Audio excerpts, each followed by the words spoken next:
गोवत्स द्वादशी को बहुत अहम माना जाता है। यह त्योहार हर साल दिवाली के कुछ दिन पहले कार्तिक मास के कृष्ण पक्ष की द्वादशी तिथि पर मनाया जाता है। इस खास उत्सव पर मनुष्य को पोषण प्रदान करने वाली गौ माता अब मनुष्य का पोषण गाय कैसे करती है। गाय हमें दूध, दही, घी सभी कुछ प्रदान करती है। इस तरह से वो हम सभी का पोषण करती है। तो गोवत्स द्वादशी को गाय और उनके बछड़ों की पूजा करने का विधान है। इस दिन बच्चों की खुशी और उनकी लंबी आयु या संतान प्राप्ति के लिए गोवत्स द्वादशी का व्रत रखा जाता है। कहते हैं कि जो भी इस विशेष दिन पर व्रत रखकर गाय की पूरी श्रद्धा से पूजा करते हैं, उन्हें जल्द ही संतान सुख प्राप्त होता है।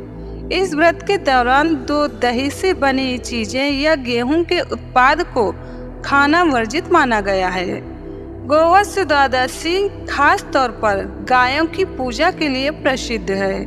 तो चलिए जानते हैं आखिर क्यों इस दिन गाय के साथ उनके बछड़ों की पूजा की जाती है। सनातन धर्म में गोवत्स द्वादशी का विशेष महत्व है। पौराणिक मान्यता के अनुसार माता यशोदा जी ने भगवान श्री कृष्ण के जन्म के बाद इसी दिन गौ माता का दर्शन कर उनका पूजन किया था। तभी से इस दिन गाय और बछड़े दोनों की पूजा करने की परंपरा शुरू हो गई। ऐसे में इस दिन व्रत रखकर गाय बछड़े की पूजा करने से जीवन में खुशहाली बनी रहती है।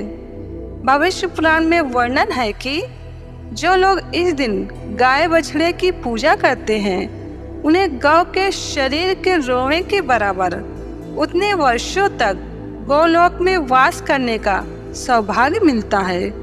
इसके अलावा श्री कृष्ण की कृपा से निसंतान को संतान सुख और तरक्की का आशीर्वाद मिलता है। मान्यता है कि इस दिन पूजा पाठ करने से भगवान कृष्ण बेहद प्रसन्न होते हैं और संतान की हर संकट से रक्षा करते हैं। यही नहीं, निसंतान को संतान सुख का भी आशीर्वाद मिलता है।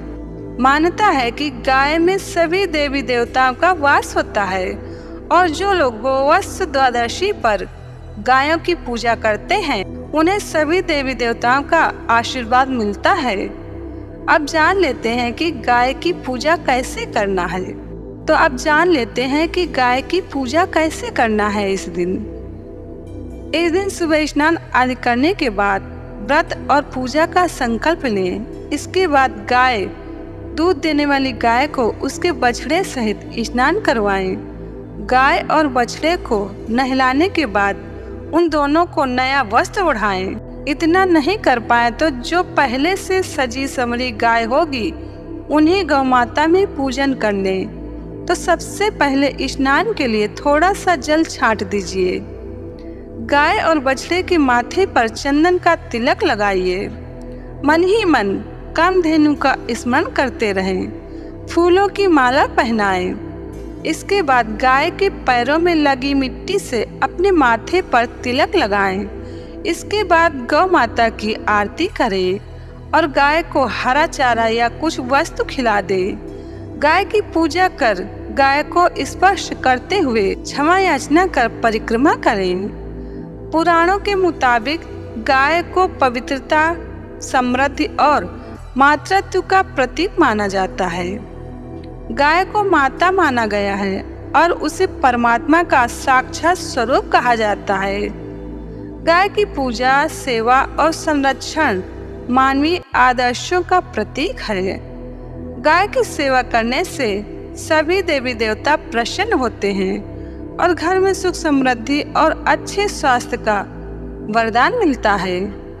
गाय के घी, मूत्र, गोबर, दूध और दही सभी कुछ बहुत उपयोगी होते हैं। गाय के दूध से निर्बल मनुष्य बलवान और हष्ट पुष्ट होता है। गाय के घी से यज्ञ में दी जाने वाली आहुतियाँ सूर्य की किरणों को विशेष ऊर्जा देती है। गाय के दूध की खीर से पितरों को तृप्ति मिलती है। गाय के सींगों में भगवान शिव जी का वास माना जाता है। गाय के उदर यानी कि पेट में भगवान शिव जी के बड़े बेटे कार्तिकेय का वास माना जाता है। गाय के मस्तक में ब्रह्मा, ललाट में रुद्र, सींगों के आगे वाले भाग में भगवान इंद्र, कानों में अश्विनी कुमार, आंखों में सूर्य और चंद्र आदि समस्त देवी देवताओं का निवास माना गया है। इसलिए गाय साक्षात परमात्मा का स्वरूप है। तो गोवत्स द्वादशी के दिन गाय बछड़े की पूजा करने वाले को सभी देवी देवताओं का आशीर्वाद मिलता है। यदि घर के आसपास गाय व बछड़े नहीं मिले तो शुद्ध गीली मिट्टी के गाय बछड़े बनाकर उसकी पूजा करने का भी विधान है। ऐसी भी प्रथा है कि इस दिन महिलाएं चाकू से कटा हुआ न तो बनाती हैं न खाती हैं। इस दिन गाय के दूध से बने उत्पाद जैसे दही, मक्खन आदि वस्तुएं भी नहीं खाएं। गरुड़ पुराण में गाय के महत्व के बारे में बताया गया है कि गौ माता के पैरों के दर्शन करना तीर्थ दर्शन के समान होता है। यदि आप गाय के खुरों के दर्शन करते हैं तो इससे भी पुण्य फल की प्राप्ति होती है। जब पहली बार भगवान श्री कृष्ण जंगल में गाय बछड़ों को चराने गए थे, उस दिन माता यशोदा जी ने प्रसन्न मन से श्री कृष्ण जी का श्रृंगार कर उन्हें गोचारण के लिए तैयार किया था। पूजा पाठ के बाद गोपाल ने बछड़े को खोल दिया। उनके साथ ही माता यशोदा जी ने उनके बड़े भाई बलराम को भी भेजा और साथ में सख्त निर्देश दिया कि बछड़े को चराने के लिए बहुत अधिक दूर तक जाने की कोई जरूरत नहीं है। आसपास ही गायों और बछड़े को चराते रहना। इतना ही नहीं, माँ ने यह भी कहा कि कृष्ण को अकेले बिल्कुल भी न छोड़ना, क्योंकि वो अभी बहुत छोटा है। बलराम ने भी श्री कृष्ण का पूरा ध्यान रखा और माँ के निर्देशानुसार शाम को गायों और बछड़ों के साथ वो लौट आए।